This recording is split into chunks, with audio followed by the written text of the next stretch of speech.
அஸ்ஸலாமு அலைக்கும் வரஹ்மத்துல்லாஹி வரகாத்துஹு. பிஸ்மில்லாஹிர் ரஹ்மானிர் ரஹீம். அன்பான சகோதர சகோதரிகளே, எல்லாம் வல்ல அல்லாஹ்வின் நல்லடியார்களே, இன்று நாம் காண இருக்கும் தலைப்பு முறையறிந்து ஜக்காத் கொடுப்போம். கடன்பட்டவர்கள். ஒருவர் தன்னுடைய வறுமையின் காரணமாக கடன் வாங்கி இருந்தால் அவர் ஏழை என்பதில் வந்து விடுவார்.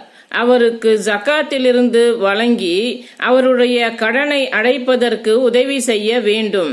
மேலும் செல்வந்தர்கள் கடன்பட்டிருந்தாலும் அவர்களுடைய கடனை அடைப்பதற்காக ஜக்காத்திலிருந்து வாங்கலாம் என்று நபி அவர்கள் கூறியுள்ளார்கள். செல்வந்தர்கள் கடன்பட்டால் அவர்களுடைய செல்வத்திலிருந்து அடைக்க வேண்டியதுதானே, எதற்காக அவர்களுக்கு ஜக்காத்திலிருந்து வழங்க வேண்டும் என்ற சந்தேகம் ஏற்படலாம்.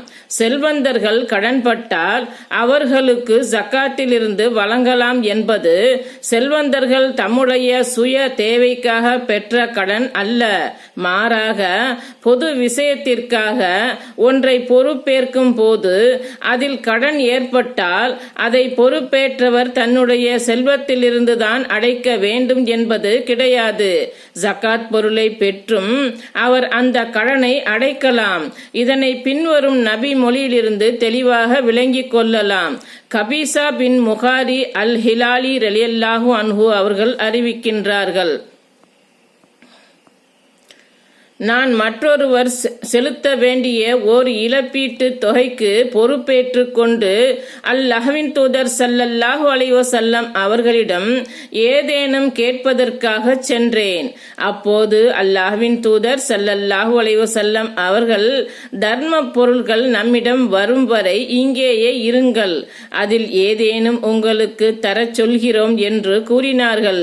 பிறகு பின்வருமாறு கூறினார்கள், கபீசா, 3 பேருக்கு மட்டுமே யாசிக்க அனுமதி உண்டு. ஒருவர் மற்றவரது ஈட்டுத் தொகைக்கு பொறுப்பேற்று கொண்டவர். அவர் அத்தொகையை உரியவரிடம் ஒப்படைப்பதற்காக அதை பெறுகின்றவரை யாசிக்கலாம். பிறகு யாசிப்பதை நிறுத்திக் கொள்ள வேண்டும். மற்றொருவர் இயற்கை சேதம் ஏற்பட்டு செல்வங்களை இழந்தவர். அவர் வாழ்க்கையின் அடிப்படையை அல்லது வாழ்க்கையின் அவசிய தேவையை அடைந்து கொள்ளும் வரை யாசிக்கலாம். இன்னொருவர் வறுமைக்கு ஆட்பட்டவர்.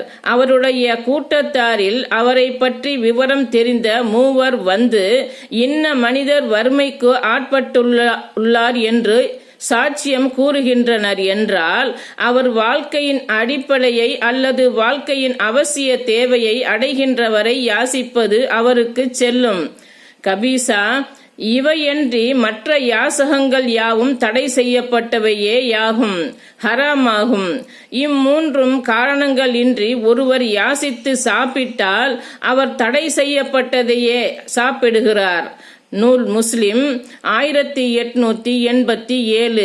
மற்றவருக்காக பொறுப்பேற்ற ஒரு செல்வந்தர் அதனை நிறைவேற்றுவதற்காக தர்ம பொருளை பெற்றுக்கொள்ளலாம் என்பதை மேற்கண்ட ஹதீஸிலிருந்து நாம் விளங்கிக் கொள்ளலாம். அஸ்ஸலாமு அலைக்கும் வரஹ்மத்துல்லாஹி வரகாத்துஹு.